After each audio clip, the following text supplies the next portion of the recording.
So mga bagay na kailangan mong gawin upang mapraning ang isang lalaki kakaisip sa iyo oras na hindi ka mag-message sa kanya.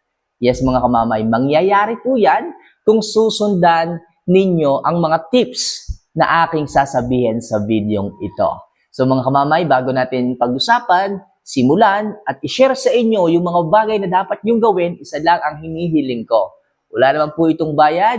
Don't forget to click the subscribe button at syempre i-like ang video nating ito para sa mas marami pang advice na maaari kong ma-share sa inyo at the same time para din po sa mas marami nating subscribers na nangangailangan ng ganitong klase ng tulong tungkol sa kanilang buhay, pag-ibig. Kung magko-comment ka, mas maganda kasi gusto rin kitang maging kaibigan, mas makilala pa at syempre makatulong sa buhay pag-ibig mo ang pinagdadaanan ngayon. Okay, sa mga OFWs, LDRs, at kung ano pa mang status ninyo sa inyong relasyon na meron kayo, andito ako para makinig, para sa ganon ay matulungan kayo sa inyong kinakaharap na problema ngayon.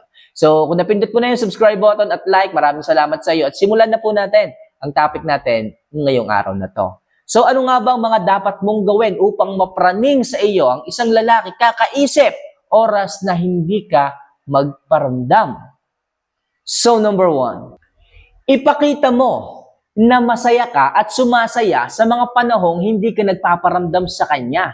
For example, mga kamamay, kung ikaw man ay hindi i-message ng isang lalaki at ikaw ay naghahabol sa kanya, tapos bigla kang inino contact rule, ibig sabihin, hindi siya nagparamdam. O baka mamaya, ibinlock ka, masakit. Hindi na nag-chat, hindi na tumawag, hindi na nag-update kapag kaganyan mga kamamay. Sabihin, wala na siyang paramdam, hindi natin alam kung bakit niya yung ginawa. Sa pagkakataong ganyan mga kamamay, huwag kang dadamdam, huwag kang malulungkot, huwag kang iiyak, huwag kang magtatanim ng sama ng loob sa sarili mo at sa kanya. Ang kailangan mong gawin dyan, kahit na siya ay hindi na nagpaparamdam, nag-no contact rule na siya sa iyo, maging masaya ka. Ipakita mo kung paano maging masaya nang wala siya. Sanayin mo ang sarili mo. Kailangan humanap ka ng mga bagay na maaaring makatulong sa sarili mo. Oo, masakit. Mamay, masakit eh. Sa kanya na umikot ang mundo ko. Siya na talaga yung kasama ko sa araw-araw. Siya na talaga ang nagiging dahilan kung bakit ako sumasaya. Tapos, nag-no contact rule pa. Ang hirap, di ko kaya yung ginagawa mo kamamay. Mga kamamay, nandun na tayo sa point na siya na yung lumayo sa'yo. Siya na yung umalis ng inyong communication dalawa. Bakit hahabulin mo pa? Sa tingin mo, mas kaawaan ka niya? Siguro oo, kakawaan ka niya, pero hindi ka niya kayang mahalin ng sobra kapag ka naghahabol ka. O baka mamaya, kaya pala siya nag-no contact rule, may nakita siyang iba. Di ba? Pagka ganun mga kamamay, maghahabol ka lang na maghahabol eh. Ang gawin mo, ipakita mo sa kanya na masaya ka, sumasaya ka sa buhay mo kahit wala siya. Sigurado ako kahit naka-block, okay, naka-block ka sa kanya, makakarating at makakarating kung anumang status mo ngayon sa kanya. May mga kaibigan siya, may mga kaibigan ka na akala mo kaibigan mo pero pagtalikod mo, nire-report ka na pala sa kanya. Pero mga kamamay, kung makikita niya o malalaman niya na sumasaya ka, na tipong hindi ka apektado sa kanyang pag-no contact rule, malamang sa malamang, mapapraning yan kakaisip sa iyo. May isip niya na, bakit sumasaya yon? Bakit humingiti pa rin yun? Bakit hindi siya umiiyak? Bakit hindi siya nagmumukmok? Bakit hindi siya na-stress? Kapag kaganyan mga kamamay, ang isang lalaki mag-iisip sa iyo. Ang isang lalaki ang talagang mapupuyat kakaisip sa iyo kung bakit ka ganyan. Siya yung may stress at hindi ikaw. Tandaan yung mga kamamay kung alam mo na wala kang ginagawang mali, kung alam mo na hindi ka nagloloko, kung alam mo walang problema sa iyo, bakit kailangan mong habulin yung lalaki, di ba? Magpakasaya ka na lang. Kasi unang-una, siya yung sakit sa ulo. Siya yung nambababae. Siya palagi nagbibigay ng pagdududa sa iyo. Siya palagi ang nagbibigay ng problema at sakit sa ulo. Huwag mo nang habulin pa. Magpakasaya ka ngayon. Okay? Tiisin mo siya. Kung nag-no contact rule siya, ganun din. Kailangan mong mas tibayan. Para sa ganun, masira mo ang kanyang no contact rule at siya yung magsisi sa bandang huli. Sigurado ako na talagang mapapraning kakaisip ang isang lalaki kung makikita ka niya kung bakit kanya kung makikita niya kung bakit ka ganyan, kung bakit ka masaya, kung bakit hindi ka nalulungkot. Yan yung number 1 tips mga kamamaya, sikapin mong maging masaya kahit wala siya. So number 2, Mas maging matigas kung nag-no contact rule siya sa iyo. Yes, mga kamamay. Kailangan po nating mas maging matigas. Kung sabi ko nga sa inyo kanina, kung inunahan kayo na mag-no contact rule, kailangan yung tiisin, tibayan. Alam kong mahirap to. Sapagkat may mga bagay talaga na kailangan nyo rin siyang tiisin, lalo na kung hindi tama yung kanyang ginagawa. Okay? Alam nyong mali ang kanyang ginawa. Dapat hindi siya nag-no contact rule. Kaso, ang isang lalaki nga, kahit mali na sila, kahit hindi na tama yung kanilang ginagawa, minsan sila pa yung may ganang gumawa ng hindi tama, kakapal ng mukha. Kaya kayo mga girls, huwag kayong magpapa-apekto. Yung iba kasi ang tendency ng ginagawa nila, pagka nag-no contact rule, dahil mahal na mahal nila, hinahabol na yung isang lalaki. Talagang akala mo, pinababalik yung lalaki eh. Okay, akala mo, nawalan na sila ng kung ano mang mahalaga sa kanilang buhay. Toxic lang naman yung lalaki na yun sa kanyang buhay. Pagka ganun mga kamamay, pwede naman kayong umiyak, pero dapat may hangganan yung pag-iyak ninyo. Pwede naman kayong magmukmok, pero dapat hindi nyo kinakarir ang pagbumukmok kasi unang-una, nasa kanya yung pagkakamali. Nasa kanya yung problema. Kaya mga kamamaya, kung nag-no contact rule ang isang lalaki sa inyo, huwag mo na rin kayo magparamdam. At pagka pinakikita nyo na sumasaya kayo, lalaki talaga ang mag-iisip at mapapraning, kakaisip sa inyo kung bakit kayo masaya.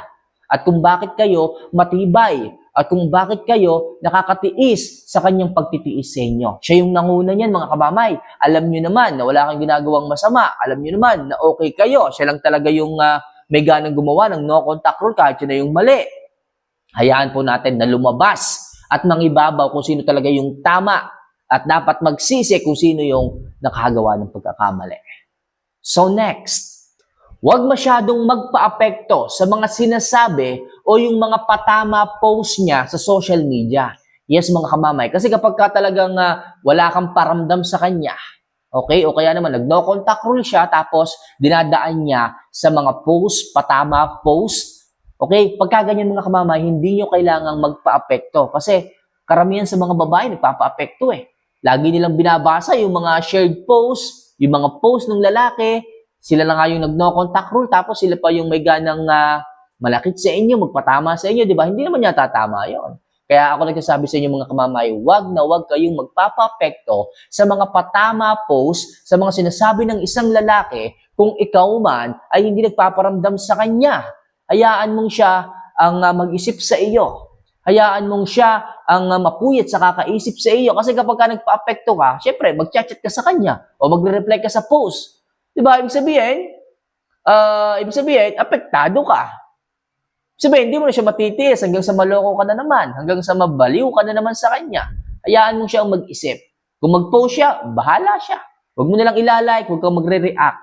Para sa ganon, alam niya na hindi ka affected sa mga ginagawa niya. At pagka hindi ka naging affected, iisip-isipin ka niya kung bakit kaya mo na siyang tiisin. Kung bakit hindi ka apektado sa kanyang mga patama. Dati-rati naman, hindi. Pero kung napanood mo yung video ito sana yung maging dahilan para maging matibay ka at hindi ka niya lokohin ulit ng paulit-ulit. Kaya isa yung paraan, mga kamama, isa yung paraan upang maparaning kakaisip ang isang lalaki sa iyo kung ikaw ay hindi magiging affected sa mga sinasabi at mga patama post niya sa social media. So next, magpalit ka ng mas maganda at updated na profile picture ngayon din. Makakatulong yan mga kamamay para mag-isip o mapraning ang isang lalaki sa iyo kapag hindi ka nagpaparamdam sa kanya. Okay, sabihin na natin ang tagal mo lang hindi nagpaparamdam. Para may patunayan ka sa kanya dahil mali siya, kailangan mong tiisin. Na hindi mag-reply, na hindi mag-message, na hindi siya tawagan. Medyo mabigat pero kailangan mo itong gawin dahil sa gusto mong patunayan sa kanya na mali siya sa kanyang mga ginagawa, kailangan mong magpalit ng profile picture para isipin kanya at mapraning siya sa pag-iisip sa iyo. Kailangan magulat siya sa mga makikita niya. Okay, sa mga panahon na wala kang paramdam sa kanya, sa mga panahon na hindi ka nagme-message sa kanya, gulatin mo siya sa pamamagitan ng pagpo-post mo ng high-value picture, okay, mo ngayon. Pakita mo nga, sabi ko nga sa inyo mga kamama, i-improve ang inyong sarili sa mga oras na wala kayong paramdam sa kanya, sa mga oras na hindi siya nagme-message sa inyo. Ayusin yung sarili ninyo. Ang inyong mukha, magpaganda kayo, magpa-straight kayo ng buhok kung may budget Kung wala naman, suklayin, alagaan ang sarili, maglagay kahit lip gloss or basta maayos ang inyong itsura, hindi yung stress na stress. Baka mamaya, okay, may makakapagsabi sa kanya na, naku, yung asawa mo, yung jowa mo, stress na stress ano bang nangyari doon? Okay, hindi alam nung nag-report sa kanya, iniwan mo pala. O iniwan ka nung lalaki.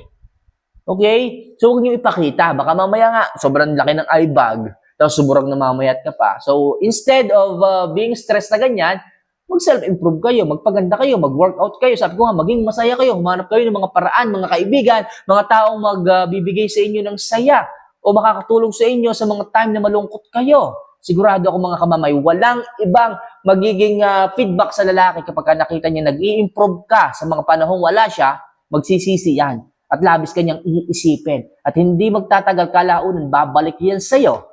Muli magmamakaawa sa'yo, nakala mo walang nangyari, ganyan yung mga yan eh. At ikaw naman si Marupok, pag bumalik, akala mo parang wala ding nangyari. Okay, mga girls kayo at masyado kayong emosyonal. Masyado kayong malalambot ang puso. Hindi matututo ang lalaki sa inyo kapag kaganyan. Kaya kung gusto mong isipin ka mga kamamay, ngayon pa lang magpalit ka na ng profile picture, improve ang sarili at magpaganda. And last, huwag mong replyan kung siya yung huling nag-message sa iyo. Isa tong paraan mga kamamay, akala natin simple, pero malaki yung impact nito pagdating sa isang lalaki. For example, siya yung huling nag-message, siya yung huling nagtadtad ng message sa iyo, huwag mo yung re-replyan. Kasi ibig sabihin, hindi ka na interesado sa huling niyang reply. Ibig sabihin, titingnan niya ulit yun, babalikan niya ulit yun sa mga panahon hindi ka nagpaparamdam sa kanya. Papapranan niyo ka, iisip, kaya hindi ito nagre-reply? Bakit hindi niya nire-reply yung message ko? Ang dami ko ng tanong, nakalima na akong tanong, nag-send ulit ako ng 5 tanong, bakit hindi siya nagre-reply? Iisipin ka nang iisipin ng isang lalaki kapag kaganyan. Compared, kung ikaw yung huling nag-reply, baka ang gawin niya, hindi ka na niya replyan. Kasi nga, gagawin niya rin kung ano yung ginagawa mo ngayon. Kaya ako nagsasabi sa inyo, huwag kayong magre-reply palagi sa isang lalaki kung alam ninyo na solo ko siya o huwag ka na maging interesado sa kanyang mga message pa sa'yo para mag-isip yan kung halimbawa hindi ka na nga nag-message sa kanya. So mga kamamay, ilan lang yan sa mga bagay na kailangan nyong malaman o para mapraning ang isang lalaki kakaisip sa inyo oras na hindi kayo magparamdam sa kanya. So mga kamamay, bago po natin tapusin ang ating simpleng video ito, gusto ko munang i-shoutout yung ating mga top commentators palagi na nakasuporta sa ating mga videos na ginagawa. Okay? So mega shoutout muna kay Marily Durana. Ayan, mega shoutout ma'am. Thank you for always watching. Yung iba, medyo Chinese ang sulat. Hindi ko kayo ma-shoutout. Kay Marivic Centeno. Ayan, magandang araw po. Mega shoutout din po sa inyo. Kay Miriam Prahes. Ayan, magandang araw po. Mega shoutout. Kay Flor Seriaco. Ayan, magandang araw din po. Kay Princess Sofia Dogan. Asdogan ba yun? Asdogan. Kay Aljon Rivera Badua, mega shoutout din po. Kay Janice Curampes, mega shoutout po sa inyo ma'am. Kay Appleberry, mega shoutout din po. And last, kay Jenny Mana. Ayan, mega shoutout po sa inyong lahat. Sana po nakakatulong yung mga videos na ginagawa ko. So kung mapapanood niyo po ito, mag-comment naman po kayo para sa ganon, maging kaibigan ko po kayo ng lubos. So once again, this is Mamay Love Advice. See you for our next vlog. Mahal na mahal ko po kayo mga kamamay. Kung feeling ninyo, wala na pong nakakaintindi sa inyo, wala na pong nakikinig sa inyo, wala na pong may pakialam sa nararamdaman ninyo, nandito po ako at nananatiling nakikinig sa bawat daing o hinaing ninyo. So paano mga kamamay? See you for our next vlog. Mahal ko po kayo. Paalam.